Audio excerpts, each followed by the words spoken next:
So hello everyone, today is the day 1 to solve one question per day of Irodov, and I hope you all know about this book.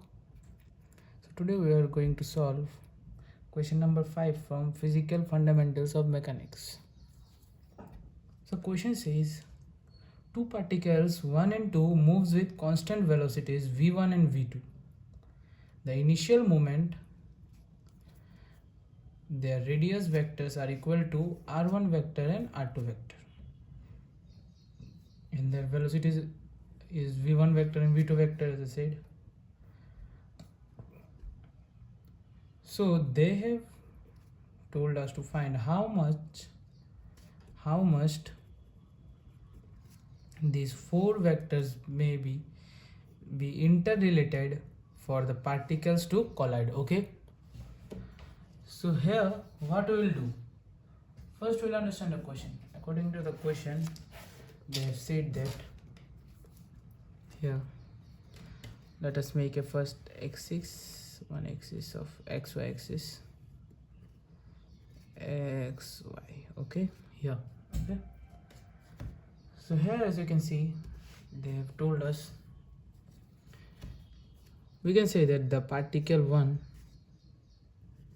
this one, maybe their position vector is r1 vector, and for the particle 2, position vector is r2 vector. How much they be interrelated? We have to find this question. Okay, how much they be interrelated? So here we can assume that the velocity of particle r1 vector is this side, v1 vector. Velocity of the particle r2 vector is this side, v2 vector. Okay, so now where they will meet then? If it moves like this, at this point they collide. Okay, so now we can say that this distance is v2t, v2t vector, and this distance is v1t vector. Okay, and we can say that let us extend the resultant there, this point we can consider it as r. Okay, r vector, we'll consider it as r vector. So now we can say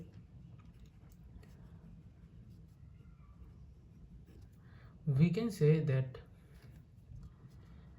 the r vector equal to r2 vector plus v2t vector, and r vector equal to r1 vector plus v1t vector by the triangle law. Okay, so here now, as the r2 vector plus v2t vector is equal to r, and also this one is equal to r, we can say that r2 vector minus r1 vector equal to v1t vector minus v2t vector. So let us take t common from here. What we get? v1 vector minus v2t, whole common we are taking. Okay, so now we know that t must be positive. Okay,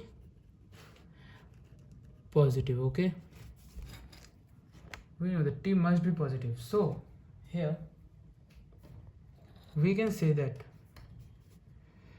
r2 vector minus r1 vector is parallel to v1 vector minus v2t vector. Okay, so from here we can write the relation that r2 vector minus r1 vector divided by magnitude of r2 vector minus r1 vector equal to v1 vector minus v2 vector divided by magnitude of v1 vector minus v2 vector. And guess what? This is the answer. This is how the four vectors must be related to collide the particles at this point. Okay, so I hope you guys understood. So if there is any problem, you can let me know in the comment. The comment section is open for you all. Thank you guys.